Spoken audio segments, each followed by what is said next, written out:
Hello friends, कैसे हैं आप सब? बढ़िया। चलिए अभी हम पढ़ने जा रहे हैं एक बहुत ही इंपॉर्टेंट थ्योरम, बहुत ही महत्वपूर्ण थ्योरम। यदि n स्क्वायर सम है तो n भी सम है। If n square is even then n is also even. अर्थात अगर किसी इंटीजर नंबर का स्क्वायर इवन है अर्थात सम है तो वो इंटीजर खुद भी क्या होगा? इवन होगा। यही हमें सिद्ध करना है दोस्तों। इस थ्योरम को सिद्ध करने के लिए सबसे पहले आप एक सूत्र यहाँ पर देखिए। जैसे मान लीजिए कोई एक स्टेटमेंट है और वो दूसरे स्टेटमेंट को इम्प्लाई करता है, यानी निर्देशित करता है कि ये होगा तो ये होगा। ठीक है, तो उसको हम इस चिन्ह से व्यक्त करते हैं। ठीक है, मतलब अगर ये है तो ये होगा। अब जैसे मान लीजिए आपको ये सिद्ध करना है कि यदि स्टेटमेंट P है तो Q भी होगा, इस टाइप से आपको सिद्ध करना है। तो ऐसा सिद्ध करने के लिए मान लो आपको ये सिद्ध करना है तो आप ऐसा भी कर सकते हो कि भैया अगर P का होना Q के होने को दर्शाता है तो Q का न होना P के न होने को दर्शाता है। इसको थोड़ा हम और गहराई से समझते हैं। ठीक है, देखो जैसे मान लीजिए P का अर्थ है कि बच्चा परीक्षा में पास होगा और Q का अर्थ है तो उसके पिताजी उसको गाड़ी दिलवाएंगे। ठीक है, तो ये P इम्प्लाइज Q, यानी अगर वो परीक्षा में पास होगा तो उसको गाड़ी मिलेगी। ठीक है, अब उसको गाड़ी नहीं मिली है, निगेशन है, इसका मतलब है निगेशन, मतलब जो स्टेटमेंट Q को आप नाम दिए हो, जिस स्टेटमेंट को आप Q नाम दिए हो, उसका निगेशन हुआ है। तो ऑब्वियस सी बात है कि वो अगर दूसरे का निगेशन है तो वो इम्प्लाई करेगा पहले के निगेशन को। तो अगर बच्चा परीक्षा में पास होता है तो उसे गाड़ी मिलती है, परंतु उसे गाड़ी नहीं मिली है। इसका अर्थ क्या है? इसका अर्थ क्या है? उसको गाड़ी नहीं मिली है, इसका अर्थ ये है कि वो परीक्षा में पास नहीं हुआ है। यानी कि अगर एक स्टेटमेंट का होना दूसरे को इम्प्लाई करता है तो समझ लीजिए दूसरे का न होना पहले के न होने को इम्प्लाई करता है।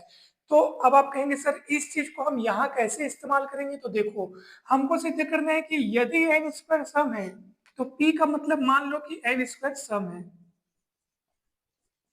p का मतलब क्या? मान लो कि यदि n स्क्वायर सम है तो हमें क्या सिद्ध करना है? देखो, हमें ये इसका होना इसके होने को हमको सिद्ध करने की, यदि ये है तो ये होगा, क्या होगा? n भी क्या होगा? सम होगा। ये अपने को दर्शाना है। ठीक है, ध्यान दीजिएगा, इसी सूत्र का हम यहाँ इस्तेमाल कर रहे हैं। यदि n स्क्वायर सम है तो हमको दर्शाना है कि n भी सम होगा। तो हम ये वाला क्या कहते हैं सूत्र? यदि p इम्प्लाइज q तो इसका मतलब यही हुआ कि negation q implies negation p।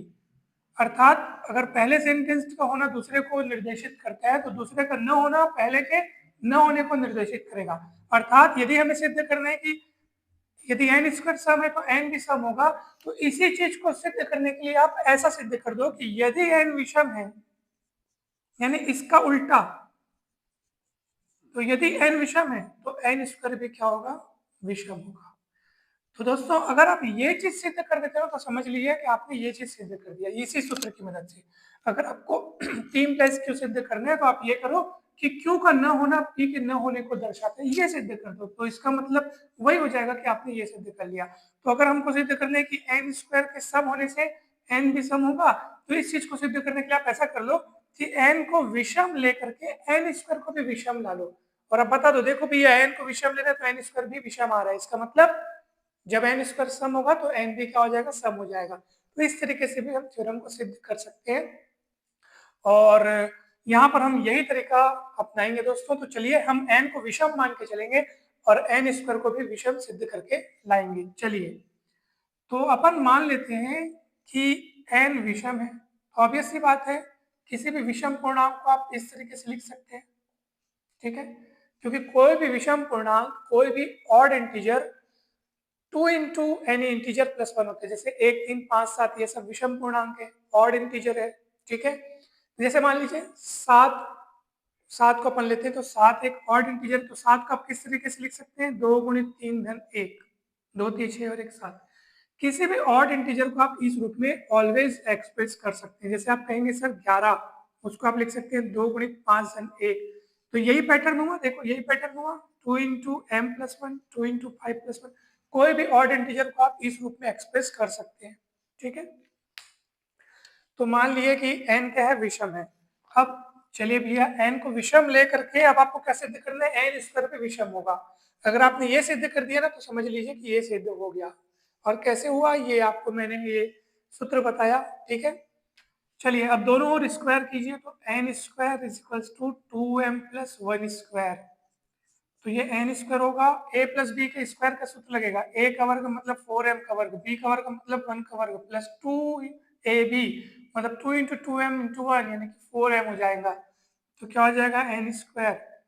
अब दोस्तों इनको पहले लिख दो, 4m square plus 4m plus 1 को बाद में लिख दो।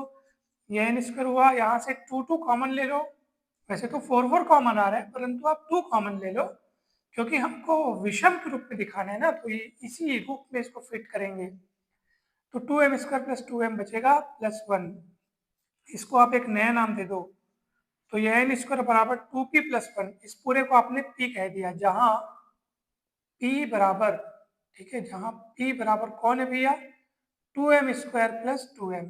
तो अब देखो ये n स्क्वायर भी आपको उसी पैटर्न का नजर आ रहा है, उसी रूप का नजर आ रहा है, 2p प्लस 1, ठीक है। तो ऑब्वियस सी बात है कि p चाहे कुछ भी इंटीजर हो, उसमें 2 गुणा करके जब आप 1 जोड़ेंगे तो वो ऑड बन जाएगा, क्योंकि ऑड इंटीजर का जो प्रारूप होता है उसी प्रारूप में ये फिट हुआ है, ठीक है। बस यहाँ m है, यहाँ p है, अपन ने p इस पूरे को कहा है तो ये विषम ही। तो सिद्ध हो गया कि 2p plus 1 is equal to N square मिला है, N square is equal to 2p plus 1 मिला है, मतलब ये पूरी की पूरी संख्या क्या है, विषम है। तो सिद्ध हो गया ना, आपने n को विषम लेकर चला और n स्क्वायर को विषम ला दिया। तो आप बोल सकते हैं कि भाई अगर n को विषम लेके चल रहे हैं तो n स्क्वायर भी विषम आ रहा है। इसका मतलब ये है कि जब n स्क्वायर सम होगा तो n भी क्या हो जाएगा, सम हो जाएगा। और इस तरीके से आपका थ्योरम सिद्ध हो गया। तो आपने क्या सिद्ध किया कि n को विषम, विषम अर्थात ऑड लेकर आप चले, है ना, तो आपने क्या पाया कि n स्क्वायर भी क्या है, विषम है। इसका अर्थ यह है कि जब n स्क्वायर क्या हो जाएगा, सम होगा, तो n भी क्या होगा, सम हो जाएगा। इसी ट्रिक से अगर एक स्टेटमेंट दूसरे स्टेटमेंट को इंप्लाई करता है तो दूसरे का negation of q implies negation of p, ठीक है। अगर एक स्टेटमेंट दूसरे स्टेटमेंट को इंप्लाई करता है तो दूसरे का उल्टा, उल्टा मतलब उसका जस्ट, जैसे विषम है तो उसका उल्टा क्या हुआ, सम, उसका निगेशन, उसका विरोध। तो जैसे n सम है, सॉरी n विषम है तो इंप्लाइज करता है n स्क्वायर भी विषम है, तो n स्क्वायर जब सम होगा तो n भी सम हो जाएगा। तो ये सूत्र आप याद रखिएगा दोस्तों, ठीक है। अच्छा अब भाई यहाँ पे ये भी तो देखना होगा कि यहाँ पे 2p प्लस 1 विषम तो आप कह रहे हैं, उसको आप बताइए कि वो विषम पूर्णांक है, परंतु कैसे। तो देखो सबसे पहले बात आती है कि यहाँ पर आप जो आपने माना था कि n को विषम माना था, तो n is equal to 2m plus 1 हुआ, जहाँ m क्या है, जहाँ m क्या है, पूर्णांक, ठीक है। अब जहाँ m को आपने पूर्णांक लिया तो आप खुद बताइए, पूर्णांक का वर्ग पूर्णांक होता है, उसमें 2 का गुणा करने से वो पूर्णांक होता है। पूर्णांक में, ठीक है, पहले पूर्णांक का वर्ग किए वो पूर्णांक हुआ, 2 का गुणा किए वो पूर्णांक हुआ, उस पूर्णांक में 2 का गुणा करने से पुनः एक पूर्णांक, और दोनों पूर्णांकों का योग पुनः एक पूर्णांक, पूर्णांक अर्थात इंटीजर, ठीक है।